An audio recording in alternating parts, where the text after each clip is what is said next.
What's going on, everybody, and welcome to the main channel. And today I have kind of a recap from E3 and everything. This will be my favorite games that I saw at E3. Now, not every single game is gonna make it to a list, so if I see that there are some games that I still want to talk about, I might make a second list with more games, depending on how to do this list and everything. There was a lot of good games this E3. However, my issue with this E3 was that while they did show a lot of the different really cool stuff, they didn't show much gameplay, and I've seen a lot of people discuss about this, so I thought it was interesting that there was no gameplay at E3. Maybe I might do a discussion video regarding this subject a later date, but if I have nothing or much to say about it, it's simply because we didn't see much about it. Just things that really caught my attention, things that I was really interesting. But speaking of trailer and everything, let's go ahead and start this list. At number 10, I have Star Wars Jedi Fallen Order. And speaking of the gameplay and everything, we actually did see quite a bit of gameplay of this game right here, which might have been a little bit detrimental or not, maybe, I don't know. I personally like the way that the gameplay looked. I thought it was very interesting. I thought it showed a lot of potential, a lot of stuff I would like to see more of and everything like that. However, I know that the gameplay wasn't particularly mind-blowing, and I've seen people discuss about how some of the stuff they didn't like or some of the stuff they hoped will look better, but unfortunately we didn't get to see more of it. Of course, this is one of those things that is completely subjective. Some people like specific type of gameplay, some people don't, so it just depends. But technically, to me, I thought it looked really good, thought it looked interesting. It's a game that I definitely look forward to playing and giving you my thoughts on. Whether it's good or bad, we'll see.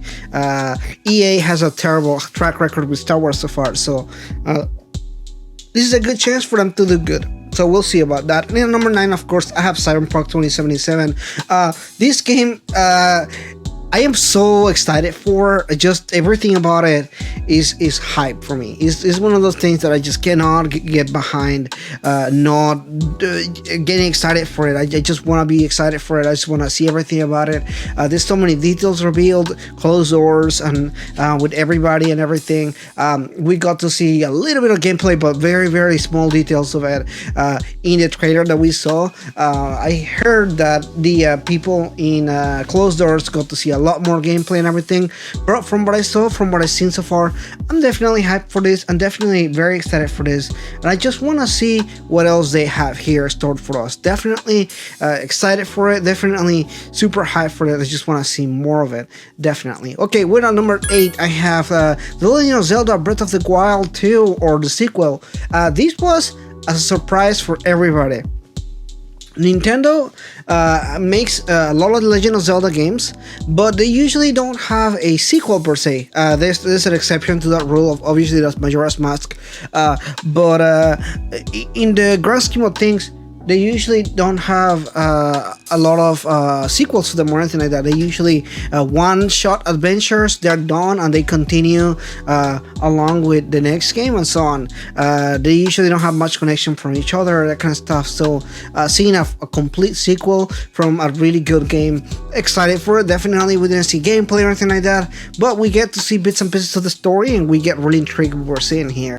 And then at number 7, we have Final Fantasy VII. Obviously, one of the games that I've been skeptical of, very, very skeptical in this channel.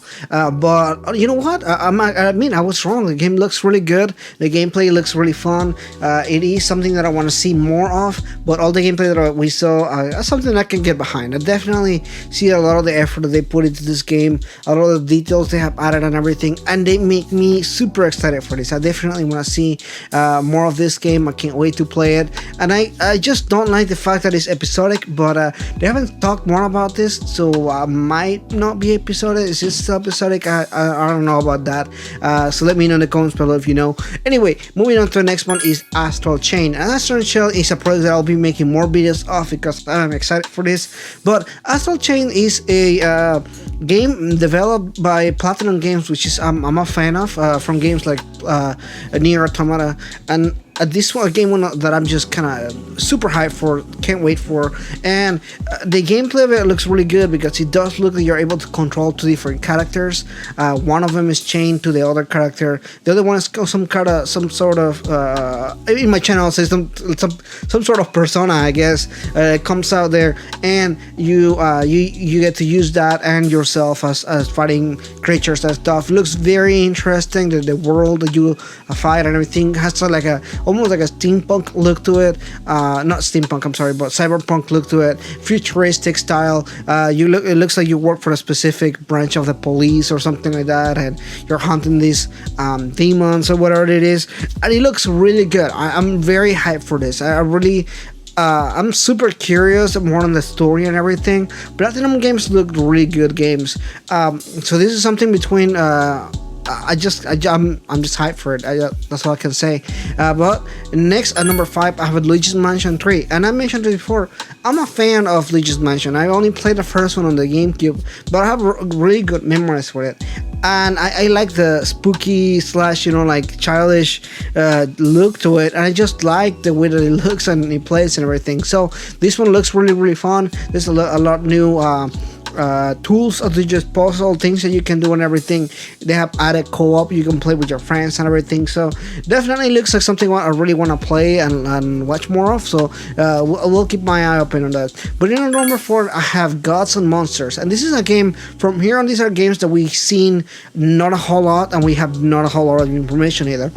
So Gods and Monsters is a new game from the makers of Assassin's Creed. So I'm a huge Assassin's Creed fan, even if I don't talk about them on my channel much.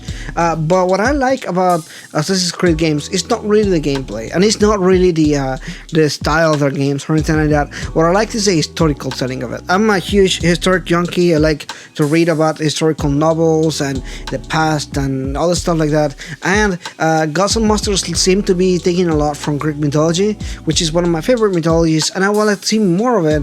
The graphics looks something of a mix between, I'll say, The Legend of Zelda. So it looks like something that is come out of The Legend of Zelda mixed with Assassin's Creed together.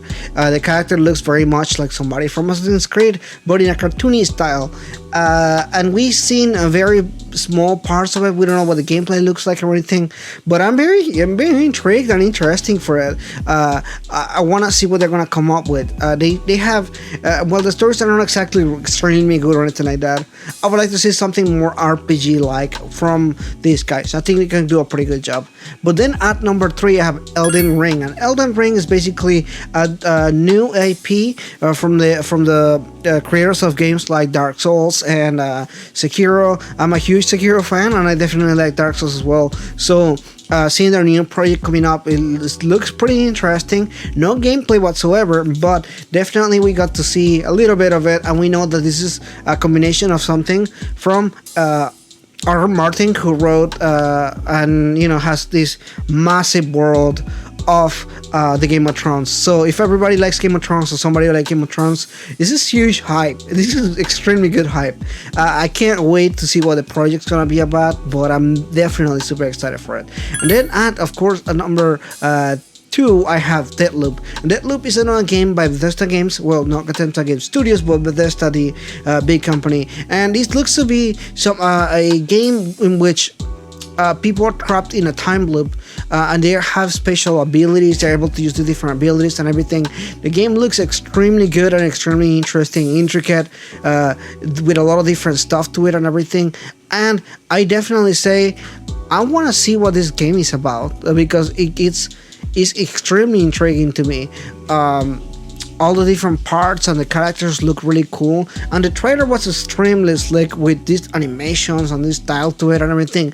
I love when games have style to them. That's why I like Persona 5 so much, because the style of it, the aesthetics of it look really good. But anyway, at number 1, I have Ghostwire Tokyo, and this game is basically the new installment for the makers of The Evil Within. And The Evil Within is one of those series that I enjoy a lot, because it to me at the time, The Evil Within looked something like Resident Evil, but at its own style. And I really like the style that they made for themselves. It looks really good. So this new project Ghostwire Tokyo looks like something happened in Tokyo, and you see all this. I will say folklore monsters, whether it's the yokai or the oni and that stuff. In you see them all around the city and everything, and you see these hunters, these people that are gonna fight these demons and everything. So it looks really interesting, the style of it, the aesthetics and the animation in the video. I'm definitely cannot hold much judgment to it at the moment because I don't necessarily know what this is gonna be about, but definitely excited for it, and I want to see more, and we'll see what they do, but it looks really good. But anyway, that is pretty much my list of the 10 games that I'm looking forward from E3. I realized that there are actually more games that I want to talk about, but I don't want to make this video longer than it has to, so I'm gonna have to do a second video with more games. So if you're interested or excited for those, let me know in the comments below. Anyway, thanks so much for watching this video, and if you're new, liking and subscribing will be cool, but for now, I'll see you next time.